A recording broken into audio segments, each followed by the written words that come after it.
So I guess it's that time again. Time to talk about the medium instead of spew a message. The last week or so, I've been spending a lot of hours in Stickam, having some interesting conversations, some really um, you know eye-opening conversations. I've learned a lot about ideas that I've been throwing around and about the ideas that are out there in the community of people talking to each other.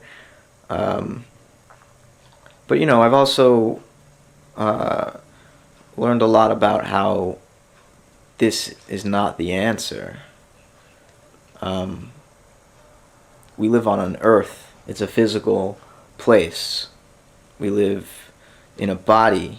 It's an organic being, and we are using this interface to go to a world of pure ideas where everything is hypothetical and nobody has to pay attention to reality. I mean, some people do actually, refrain from just spewing bullshit, and they actually try to seriously discuss important,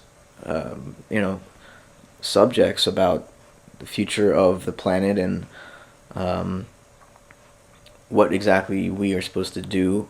And a lot of times it's come up that we're not supposed to be doing this.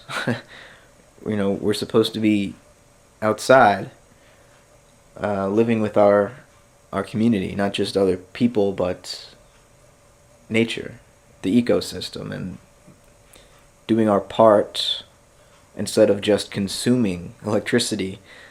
Um, I realized it's been cold, or about 75, 70 degrees outside here in South Florida the last few days, and the AC hasn't been on. Just had the windows open, and you kind of lose track of the idea, or you lose sight of the idea of how pervasive your air conditioning is until it's been off for a few days, because it's like this constant humming all day and all night. Whenever you're home, you just sort of get used to the cycle of hearing this machine clunk on every 15 minutes. Um, it's like we're dependent upon this machine pumping the lifeblood of conditioned air into the house for us to breathe. If we had to live outside, I mean, we people would just get so depressed they die. I mean, and in the summer it gets pretty hot. We can't live down here without air conditioning, you know. But we're consuming too much. And sitting in our houses on our computers chatting about ideas and hypotheticals isn't stopping that. In fact, it's promoting it. But I think there's two aspects to this. On the one hand, there's a message that needs to be spread on a global level, and that means utilizing this type of media, the internet, video, music. We need to wake people up, because a lot of people are not concerned about what's going to happen in the next few years.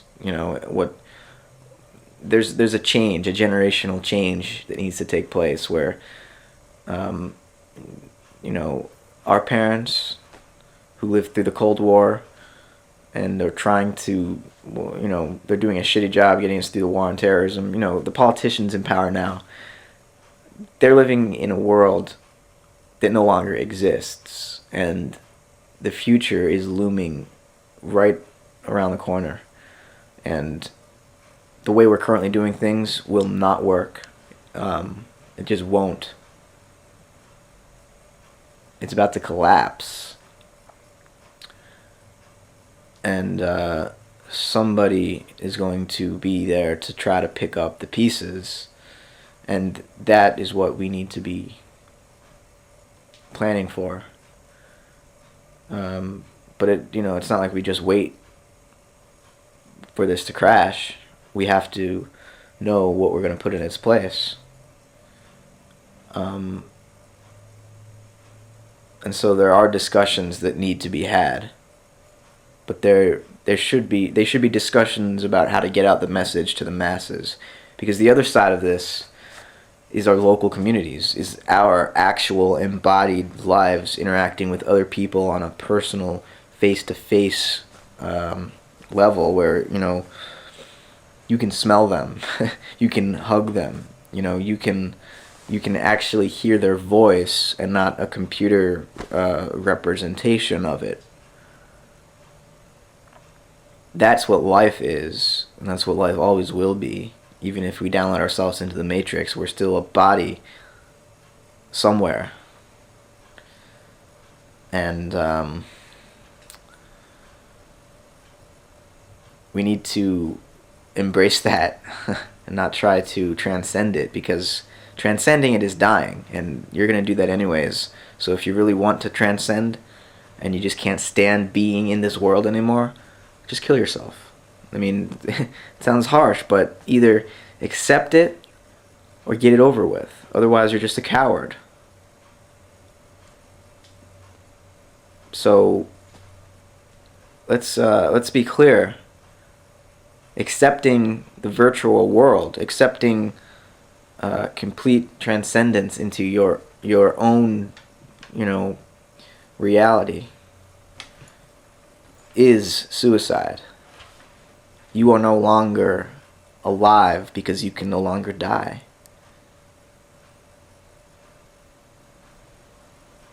You're undead. You're kind of in this purgatory where,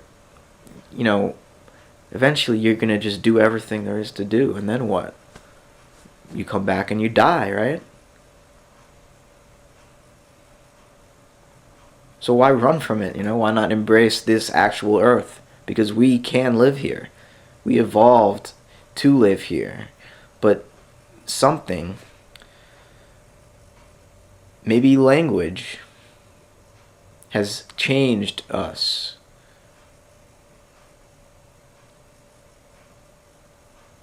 And I don't know where it came from. I mean, it had to come from something. But we don't understand what our language is doing to us. It's not inherently a bad thing, but we haven't yet understood it. We haven't yet learned how to talk to each other.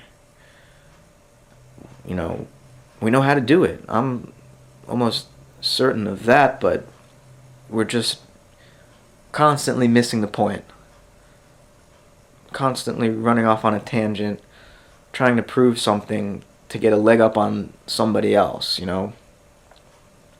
I've got more knowledge than you. My beliefs are better than yours. That's what what language has become.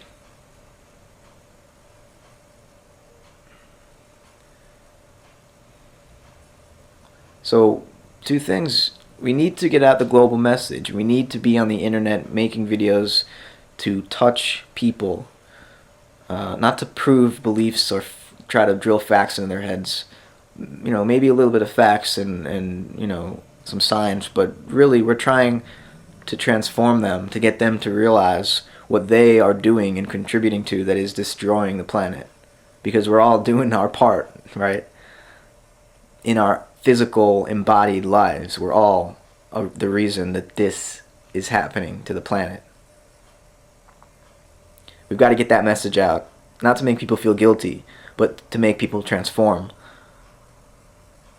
And we've also got to live with the people that we're next to on a day-to-day basis. The place where we live, our local community, what we do on a day-to-day basis to help the people around us. That matters too, obviously. So, I don't know, I guess the singularity is near. The Matrix is so all-pervasive already. I mean, people are living in a virtual reality. TV was invented, 50 or 60 or 70 years ago, whatever it was. And now it has people's imagination captured.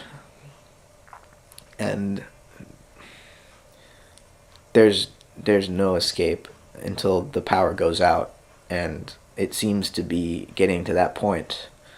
So we're gonna have a lot of heroin addicts without heroin going through withdrawal, and it's not gonna be pretty.